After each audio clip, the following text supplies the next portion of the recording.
Have you ever been afraid of being rejected in business or life? If that's you, you want to stick around.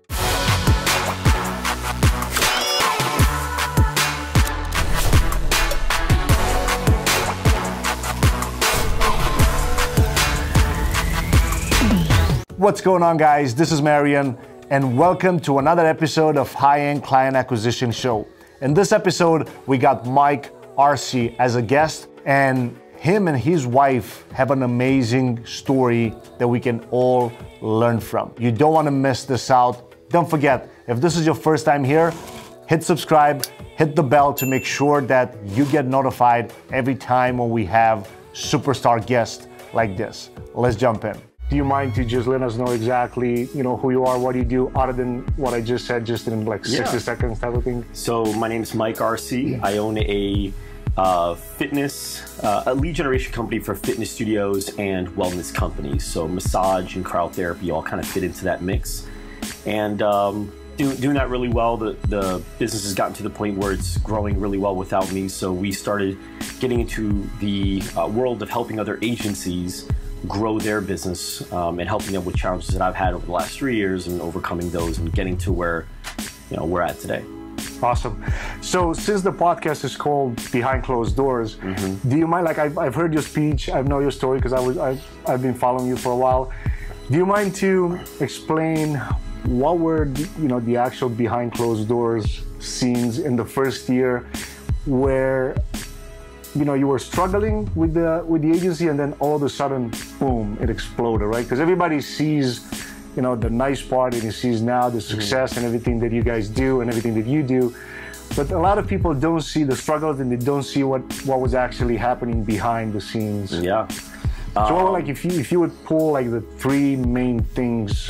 Do you want me to give you behind closed door stuff that nobody knows? Not even probably these guys? Okay. There you go. So during that first 5 years, it was very, very hard. And so you can't take it out on anybody but yourself. That's kind of like rule number one of trying to be successful is first blame you. Yeah. But blaming you is really hard because you can't like fire you or you can't kill you. Like you just have to deal with you and hope you get better. I've cracked fans in half. Like I've kicked fans in half. I punched a hole in my closet door. I punched the light switch and broke that. And it's just like so mad, like you can't figure stuff out, and it's like nothing worse in the world than working really, really hard at something and feeling like you got worse after like working at it. So nobody knows that I had that internal issue where I was just like it was no one's fault. It was my wife's fault, it was my kid's fault, it was my friend's. So I had to like find something to break. This is really bad. And then the thing is, my whole life I didn't value learning. And so when I was in school, I didn't value structure in the learning. I think there's advantages to that, but I think there's a lot of disadvantages to that, which is now when I had to learn things, it took me a long time to learn something and I wasn't good at learning it. So that's where I failed. You take people that have graduated college, they'd probably be able to take those things I was wanting to learn and they'd learn it much faster than me. So I had to not only learn things, but I had to learn how to learn. Yeah. And now I feel really confident that if I had to go up against myself 10 years ago, I can learn a whole new concept way faster than my 25-year-old self could. But I think the biggest struggle was I just didn't have the ability to learn things, and I would more mess things up than actually make them better. So that was really tough. Got it. So I've heard something, and I think I saw it in one of your webinars too. You mentioned something very important that I want you to share, if that's okay with you. You said at some point your wife was making around 200 plus calls. 230 calls a day. Average. Per day. Yeah. Like just being the first time that she's no been sales doing this, experience, no desire to do sales. And if it wasn't that we were losing money with a baby on the way and we just got a house we were going to lose, she wouldn't have done it. There's no way she would have done it. But it's kind of like, you ever hear that story of the mother that like lifted a car to save her baby? Yeah. So I think like a motherly thing kicks in where it's like you do something you normally couldn't do because you know you have to for the baby, maybe. And so yeah, she made an average of 230 calls a day for 5 weeks straight at 5 months pregnant. And because she was so bad at it, she got rejected a lot. That's why she was able to make 230 calls a day. A guy like me could never make 230 calls a day because, you know, I've developed skill set over the last 10 years in sales. So I'd be able to create conversations and we'd have a longer talk time. So it's literally not possible to have that many calls in a day when you have the ability to talk to them. My wife was getting hung up on and getting rejected over and over and over. So when you think about that, she's 5 months pregnant, she's emotional as it is, and she's getting rejected like 225 times a day. That's insane, yeah. So if you would, like, what would you say, because, you know, you hear a lot of people talking about, you know, how to deal with your process and things like that, but when you hear, you know, somebody making over 200 calls a day and still being rejected and still doing it for, you know, a number of months until, you know, you guys got to a point where you actually had somebody else making the calls and stuff. What would you say it's one thing that kept her going so bad? Well, actually, you mentioned is the big. It was, you know, when you're. I think people don't realize what they're capable of doing until one of two things happen. Either A, you hit bottom and you have no other choice but to learn to swim, or B, you align with a mentor or a team that like truly believes in you and they bring out stuff in you that you didn't think you had. Now, some people don't work well with the failure thing. Some people just hit rock bottom and stay there. Some people fight and make it. And same thing with mentors. Some people don't appreciate the mentors. Some people just kind of like, they think it's always going to be there. Mentors are like really good mentors. They're very hard to come by. Sometimes you may never get one like that again in your life. And other people like I cling to them. You know, so you can cling to mentors, and then the cool thing is they show you what you're capable of, and they see unique capabilities in you that maybe you didn't see in yourself, and that allows you to see yourself from a different perspective, and now like have a better vision and work for that. So my wife was, you know, the opposite. Well, actually, she probably had both in a way, because she not only was back against the wall and she had to make it, but she also had me there encouraging her and writing the scripts for her and telling her she can do it, and, you know, how personable she was. So she kind of had both, which is really cool. So you guys had it together, because, you know, now that you mention, it's, you don't see it or you don't hear it too often that a couple, you know, would do business so well together. That's another thing that... We didn't do it so well together. Oh. We made it by this much a few times, right? So we definitely had our fights and our arguments, and you know, a lot of the times we argued, she was mad at herself more than me because she was failing, and I was mad at myself more than her because I was failing. But when you're in the same room with the person all day, every day, failing, sometimes you accidentally take it out on the other person. I think it's human nature. Yeah. And so we were human several times, and we got in arguments. But you know, fortunately, but you went over them, and then fortunately we didn't have that one too many, you know. Got it. If you would be one thing to say that it completely changed your business from, you know, the time that you guys were struggling until you made it, and of course, we can probably debate this over a couple hours, but if you would be one thing, so for example, I was asking Brad from 6th Division the other day, and he mentioned an event. They spoke at an event, and then they got from there like 30% of the entire room, you know, closed on a program. What would you say for you would be one thing that completely changed? If it was a mentor, if it was, I don't know, a program, an event, or something like that. So I actually, if you remember my talk today, the transition for that in my slides was I made a decision to become a business owner. That was the difference. So if you're let's say you're a massage therapist, you start a business, you're no longer a massage therapist. You're a business owner that provides the services of massage therapy. If you're a dentist and you own the business, you're no longer a dentist. You're a business owner that services dental patients. And so for me, yes, I was a marketer, but I was first a business owner that ran a marketing agency. So I had to learn what it meant to be a business owner, which I had no freaking clue. And so I had to learn how to manage my money. I had to learn how to work with people of all different types of characteristics and skill sets and backgrounds. I had to learn how to create systems and processes, which is not a normal Like that's not my wiring. I had to create that. So I think what's important is once you make a decision to start a business, I think it's important that you value all the work that goes into becoming a business owner and not just like a one-trick pony.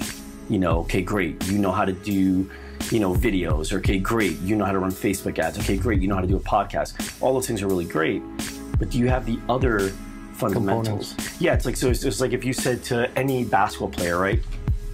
Hey, what was that one thing that made you take off? What was the one thing that made you an MVP? Well, Steph Curry can say, well, I was able to start hitting threes from 10 feet behind the three-point line. Okay, maybe. But the reason that makes you deadly is because people have to play you up now. Now you can do all the other things, but you still know how to dribble very well. You know how to pass. You know how to play defense. You know how to drive. So all the people that are professional athletes, they all have fundamentals in the entire game and they understand the sport. But maybe they have one thing that they're just much better at. Yeah. So I think too many people try to find that one thing, but without all the fundamentals. You got to at least get all these down. And then this can be exploited. But without this, if you can't get your money right, you're going to mess up. If you can't get your people right, you're going to plateau. If you can't get your systems right, you're going to plateau. You're going to hit a ceiling because these things are stopping that. You know what I mean? So be a business owner and know what that means. Read books and get mentors for that, all those different areas. Cool. I asked you a couple of questions back when you were done with the speech, and almost everyone you answered back to me with, I learned it from a mentor. Mm-hmm. I had a mentor that taught me this. How big do you think having a mentor could be in somebody's business, and why? I'm literally a collection of mentors? Ideas from everyone but myself. Like I don't think I've come up with any ideas that were successful on my own. I know it sounds kind of crazy and maybe like it's me trying to be humble, but it's not. Like every idea has come from some other place. And maybe I took that to another level, like it sparked something, but some of them were fully cooked by my mentors. So there's so many people out there that have done great things that have failed already 100 times before you. And also they see things that you can't see because they're looking at it from a different angle. You're looking at first person, they're looking at it's third person. So I definitely think, having coaches, having mentors is important to be successful. There's no athletes that, don't have coaches or mentors. Musicians, they all have coaches and mentors.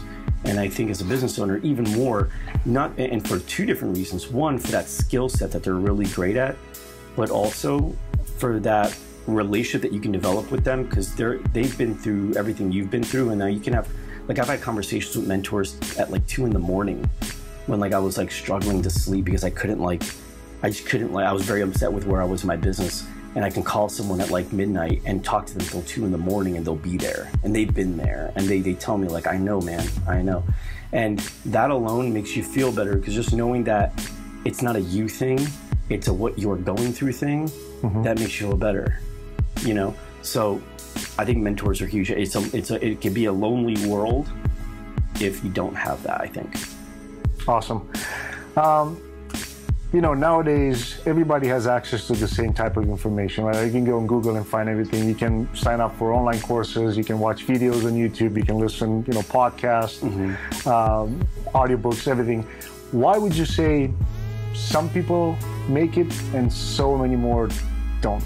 Like, what would be, a couple things, or maybe not one thing, but what would you say would be the most important things that people don't do mm-hmm. to actually break it through?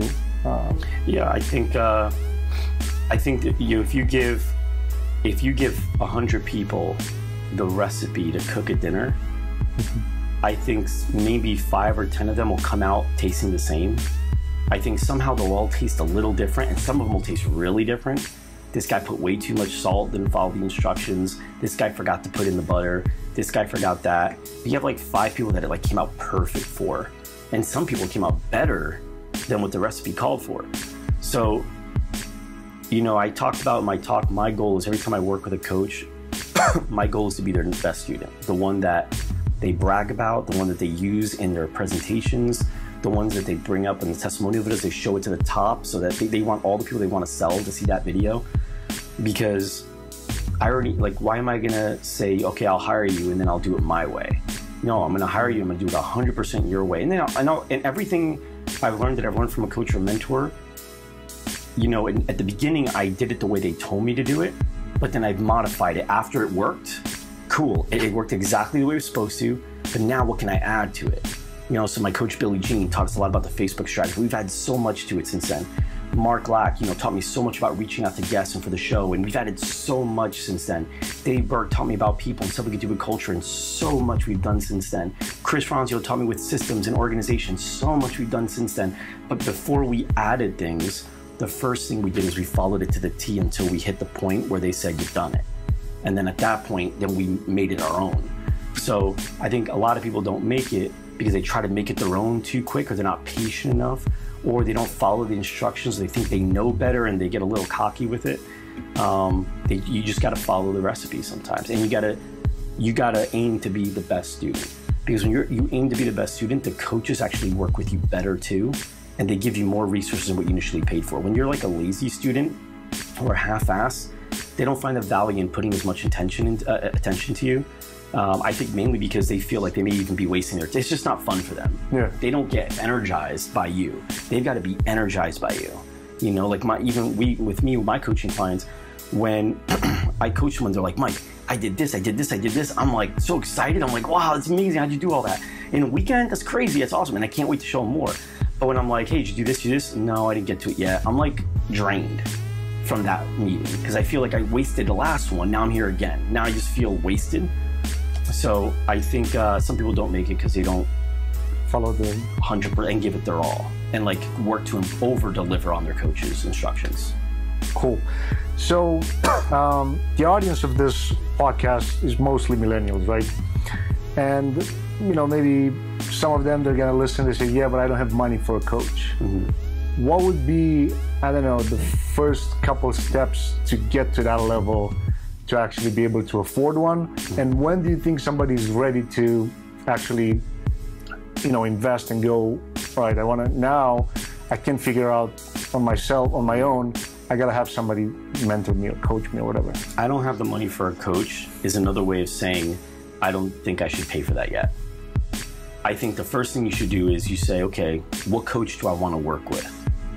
You say, okay, I wanna work with this guy, like this guy, like this guy, what do they charge? Okay, this guy's gonna charge me $1,500 for a couple hours. This guy's gonna charge me $5 grand for the day. Okay, so I can do this one. I think that's impactful, and I can $1,500. Okay, now that you have $1,500, now you got to say, what do I have to do to make that money? How many clients do I have to sell? What do I have to sell? Because the next few sales are going to be dedicated to that. I won't put any of that towards my bills, because you can be late a couple months on most bills. Get the point. You can be late a couple months. You just find more value in paying your phone bill this month than you find in getting your coach this month. I went 9 months without paying my mortgage. I got my car repossessed twice because I didn't make those card payments for 3 months and then 3 months. So I valued working on the business more than paying those bills, and I'll deal with the car when that happens. But what I'm not gonna do is have the car and deal with, you know, below average forever. You know, I can get my car back. It's very hard to get that like window back. So you can afford a coach. Like everyone can afford a coach. You just have to say, like, what do I have to do to get that? Anybody can get $1,500 if they want to. I guarantee you, if I said, hey man, here's a deal. I got my agency, it's working great. In fact, it's making money without me. We got 2 people running it. You just have the business. Just give me $1,500. They'll find it by lunch. Yeah. If I said, hey, I got a brand new Lamborghini, take it, sell it, do whatever you want with it. Just give me $1,500, we'll call it square. You get $1,500 by lunch. You know? Just how you position that question. Yeah. Yeah, because they find the value. They can immediately see the return. But because they don't immediately see the return. I immediately see the return because I now understand that as long as I aim on being the best student and following the instructions, I will get my return. I've been without a doubt always right on that. But some people, really, they're not doubting the coach as much as they're doubting themselves and what they can do. Put yourself in a position where you have to perform. Make yourself really uncomfortable, and you'll actually find out that you're more capable than you thought. Awesome. Great advice. All right, we're getting close to wrap things up here. If you would be one thing to leave the audience with, what would you say would be from your own experience? One advice to give everybody that wants to start a business, they have their own and they want to improve it and things like that. I think you should know why you want, and I say this in other podcasts too, you should know why you want to start a business. I wouldn't be a business owner today if I didn't have to be. I was happy working for someone else. I actually enjoyed it, and I felt valued, and I was making money, and I was in the decision-making process in the most recent job, so it was kind of cool. And I didn't think about being an entrepreneur. We had to create a job. My wife had to deal with that pregnancy, getting fired, and all that stuff. So I think, I think like when I look at people on my team, for example, there's people on my team that are like, I just want to be a part of something that's great. I want to have fun. I want to enjoy what I do, but then I want to like go home and hang out with the family and time. Yeah, and I think some people, even people that are business owners, they didn't realize what it was going to be like until they were in it. And then a lot of people quit being a business owner. It's like 8 out of 10 people fail and never come back or something like that. So a lot of people quit being a business owner because it wasn't what they thought it was going to be. And so I think if you're going to start a business because you want to be a business owner, because right now it's like a trendy thing to be, I think, like an entrepreneur, like the guy with the hoodie and the chucks and the, backpack, which is funny because I think that's what they wear a lot of times. But, but like a lot of, I think it's like a trendy thing to be. But if you're starting a business because like what you want to build doesn't already exist, or something that you enjoy doing doesn't already exist, or you can't be a part of, then cool, go ahead and make it. Because you want that to be there and it's not.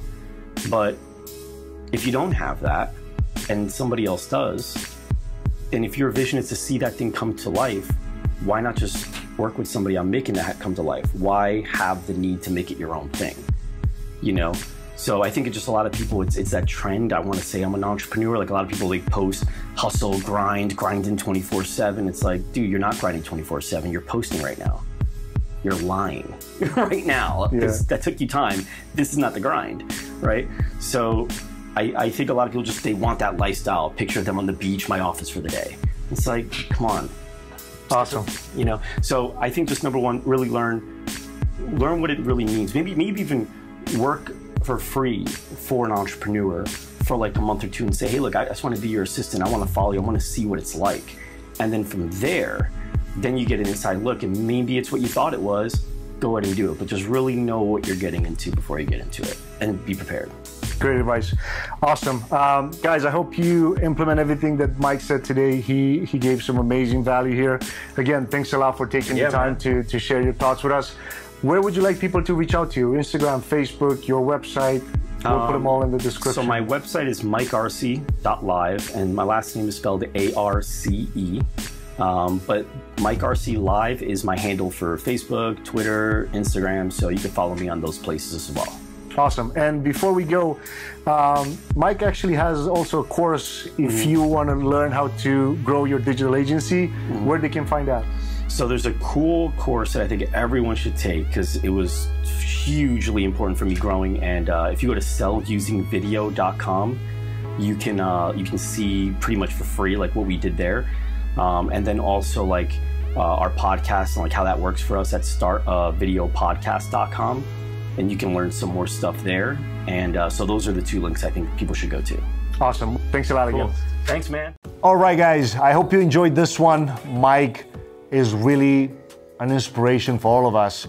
If you guys paid attention to his journey at the beginning, specifically when him and his wife started the agency and she was making over 200 calls per day and 195 were literally no, like pure rejection.